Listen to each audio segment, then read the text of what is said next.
नमस्कार साथियों, स्वागत है आपका बयान का 24 यूट्यूब चैनल पर। बहुत बहुत साथियों, चर्चा कर लेते हैं आज बाजार की। बाजार में क्या वीकनेस है या ग्लोबली क्या संकेत नज़र आ रहे हैं। कल डोनाल्ड ट्रंप जो G7 की मीटिंग छोड़ के आए हैं, उसके पीछे का क्या तर्क है, एक एक करके विस्तार से चर्चा कर लेते हैं। आज हमारा जो कल बाजार अच्छा चला, उसके बाद में आज कहीं ना कहीं वीकनेस के संकेत दिखे। उसके पीछे जो वजह थी वो थी विशाल मेगा अमाउंट में लगभग 10,000 करोड़ रुपए की बल्क डील। उसके पीछे भी चर्चा करेंगे। कल इससे पहले कल FII और DII के आंकड़े समझ लेते हैं। कल FII फॉरेन इंस्टीट्यूशनल इन्वेस्टर, उन्होंने लगभग 2590 करोड़ रुपए की बिकवाली की। उसके अगेंस्ट में जो DII है, डोमेस्टिक इंस्टीट्यूशनल इन्वेस्टर, उन्होंने लगभग 5,780 करोड़ रुपए की खरीदारी की, मतलब 5800 करोड़ रुपए की खरीदारी की। अब बात करें अगर चांदी की, तो चांदी 1,06,000 में बनी हुई है। सोना 99,400 रुपये में बना हुआ है। क्रूड ऑयल में थोड़ा सा उछाल देखने के लिए मिला है, $75 प्रति बैरल पे क्रूड ऑयल आ गया है।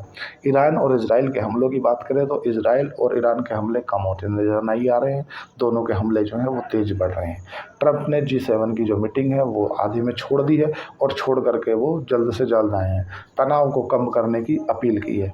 और डोनाल्ड ट्रंप की तरफ से जो वहाँ का तेहरान है, ईरान के अंदर तेहरान जो वहाँ की राजधानी थी, उसे खाली करने की चेतावनी दी गई है कि इसको आप खाली करो। और न्यूक्लियर डील को लेकर के जल्द से जल्द दबाव बनाने के लिए डोनाल्ड ट्रंप जी ने कहा है कि भाई जल्द से जल्द दबाव बनाओ। अब एक चीज़ जो डेवलपमेंट हुए हैं उससे पहले थोड़ा सा बल्क डील पर नज़र डाल लेते हैं। बल्क डेवलपमेंट को भी समझेंगे। जी इंटरटेनमेंट जो जी न्यूज़ चैनल है या जी बिज़नेस है, उसके जो प्रमोटर हैं उन्होंने लगभग 2375 करोड़ रुपए के आसपास की 18% अपनी हिस्सेदारी खरीदी है।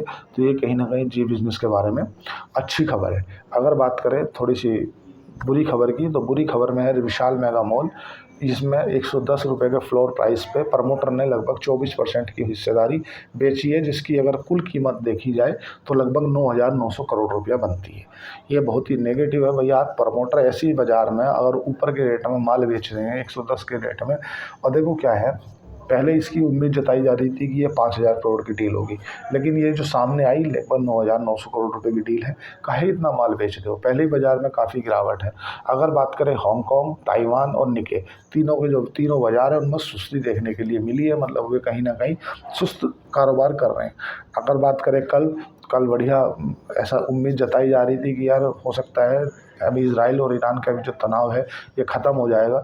G7 की मीटिंग में डोनाल्ड ट्रंप कुछ ऐसी घोषणा कर देंगे, लेकिन कोई ऐसी घोषणा करी नहीं। तो कहीं ना कहीं अभी जो डाउ फ्यूचर दिख रहे हैं वो आपको नीचे दिख रहे हैं। कल अच्छे भागे जरूर थे कल नैस्डैक और डाउ जोन अमेरिका के, लेकिन वो फिर नीचे सलेफ होकर आ गए। कहीं ना कहीं जब तनाव बढ़ा और डोनाल्ड ट्रंप G7 की मीटिंग को आधे में छोड़ के आए। अगर बात करें US फेड की, तो US फेड की आज मीटिंग, आज से 3 दिवसीय मीटिंग चालू है। कल देर रात जो है US रेट कट का फैसला आएगा। हो सकता है अमेरिका इस बार रेपो रेट में कुछ ना कुछ बदलाव कर दे। अगर बात करें विक्स की, तो विक्स कंट्रोल में है। ओसवाल IPO का थोड़ा सा रिव्यू जाने कि ओसवाल का IPO खुला हुआ है, तो अवॉइड की सलाह है ओसवाल के IPO में अभी देखने के लिए। ठीक है, अभी मार्केट गिरी हुई है और मार्केट में अंडर सिचुएशन नहीं है, तो इसलिए ओसवाल के IPO को अवॉइड ही करा जाए तो ज़्यादा बेहतर है। अगर बात करें कल डील की, तो कल एशियन पेंट में डील हुई है, जिसमें लगभग 85 लाख शेयरों की डील हुई है रिलायंस की तरफ से। और रिलायंस ने 1880 करोड़ रुपये का जो माल है वो बेच दिया है, मतलब 100% की अपनी एग्जिट बाहर ले ली है। और रिलायंस इंडस्ट्री का एशियन पेंट में कोई भी हिस्सा नहीं है। अगर थोड़ा सा अब नेक्स्ट चलते हैं बाज़ार के ऊपर फिर से, कि अगर अमेरिका की तरफ से कल एडवाइजरी जारी कर दी गई थी कि जो भी देश हैं आस पास में, तो जो अमेरिका के नागरिक हैं ईरान के अंदर रह रहे हैं, वो जो आसपास में देश दिखे, पाकिस्तान दिखे, अफ़गानिस्तान दिखे, आर्मेनिया दिखे, अजरबैजान दिखे, ईरान दिखे, तुर्की दिखे, जो भी देश दिखे उसमें शिफ्ट हो जाए, ईरान को बहुत जल्दी से जल्दी खाली कर दें। एक जो बड़ी डेवलपमेंट सामने आई है साथियों, वो बड़ी डेवलपमेंट जो है वो है ट्रंप के द्वारा दी गई चेतावनी ईरान को। ट्रंप ने खुल का समर्थन दे दिया है इजराइल को। उनने बोला हम इजराइल के साथ में खुल के हैं, मतलब उनने सामने आके कहा है कि भाई आप ना जल्द से जल्द जो तेहरान है उसे खाली कर दो, और किसी भी तरह से किसी भी कंडीशन में ईरान के पास में जो है न्यूक्लियर बम, मतलब परमाणु बम नहीं होना चाहिए। नथिंग्स, क्योंकि उनने जिस तरह से पाकिस्तान ने परसों ये बयान दिया ना कि अगर ईरान के ऊपर इजराइल परमाणु हमला करता है तो हम इजराइल के ऊपर परमाणु बम फेंक देंगे, तो सीधी सी बात इससे सामने आ गई। डोनाल्ड ट्रंप समझ गए कि यार मैं तो शांति की पेशकश कर रहा हूँ, जो तुम्हारा यूके है, ब्रिटेन है या तुम्हारा फ्रांस है, मैं इन्हें भेज रहा हूँ कि शांति की पेशकश कराओ। हालांकि इजराइल भी चाहता है कि अब शांति हो, क्योंकि इजराइल के भी जो हथगोले, जो हथियार है, जो मिसाइलें हैं, वो ख़त्म होती नज़र आ रही हैं। लेकिन इजराइल को जो सबसे बड़ी नीड मिली है वो मीडियम की फाइटर जेट की तरफ से। ईरान की तरफ से जो एयर डिफेंस सिस्टम है वो है नहीं, तो इसलिए जितनी भी मिसाइलें इजराइल मार रहा है पूरी की पूरी ज़मीन टच हो रही है। इसीलिए ज़्यादा नुकसान जो हो रहा है ना वो ईरान को हो रहा है। अगर अभी तक के युद्ध में अगर टोटल मारे जाने वालों की तादाद देखी जाए तो लगभग 2,500 के आसपास हो गई है ईरान में, जबकि इजराइल में कम है, क्योंकि इजराइल में जो मर रहे हैं ना वो पहले ऊपर ही हवा में इंटरसेप्ट करके मिसाइलों को मार दे रहे हैं, लेकिन जो मिसाइल का मलबा गिर रहा है, एक दो जो मर रहे हैं उसके कारण मर रहे हैं। ट्रंप के खुले समर्थन देने से कहीं ना कहीं मिडिल ईस्ट में जो तनाव है वो बढ़ सकता है। अब जो है ना तुम्हारा रूस और चाइना की तरफ से किसी तरह के को आधिकारिक बयान ना आ जाए, कहीं ये बड़ा रूप ना ले ले। ट्रंप ने तेहरान को खाली करने के लिए क्यों बोला है? क्योंकि इससे दो चीज़ें सामने आती हैं।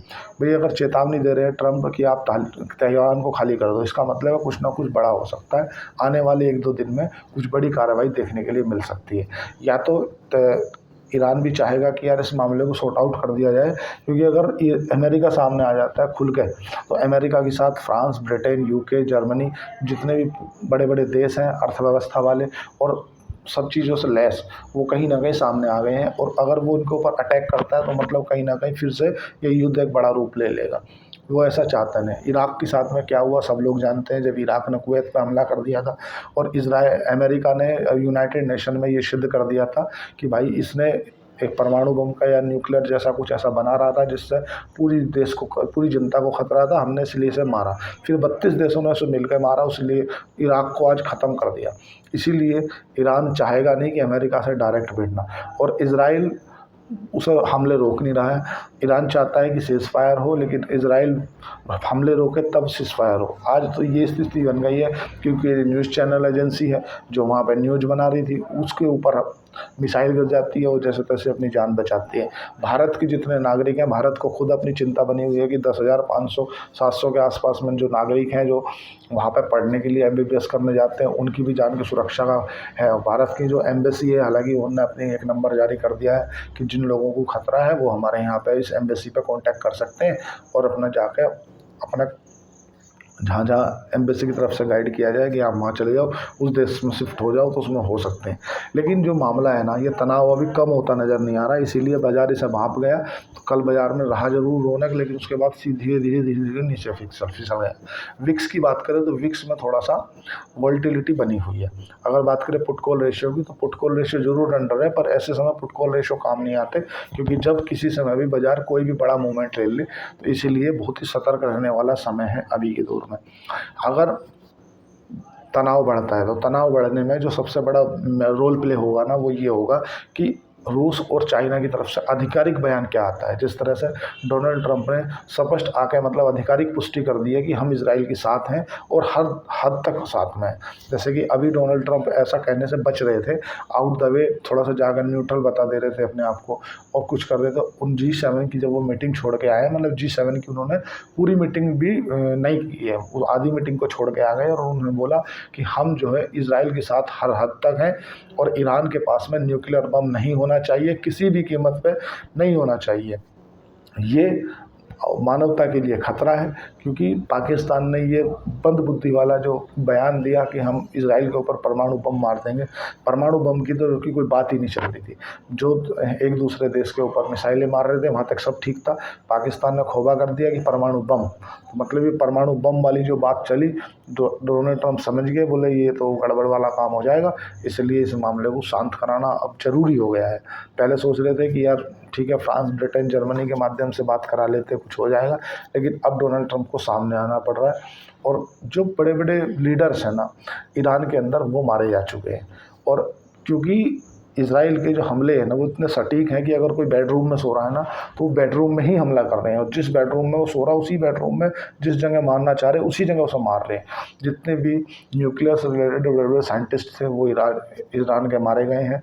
जो बड़े बड़े लीडर पोस्ट पे थे आर्मी में या उनकी वहाँ पे जो फोर्सेस हैं उनके जो बड़े लीडर थे वो मार दिए गए हैं। अब इसराइल के जो निशाने पे है वो है खेमनेई। अब हालांकि अमेरिका की तरफ से खेमनेई को ना मारने के लिए इसराइल को स्पष्ट बोला गया है कि खेमनेई को नहीं मारो, हो सकता है मिडिल ईस्ट में तनाव बढ़ जाए इससे।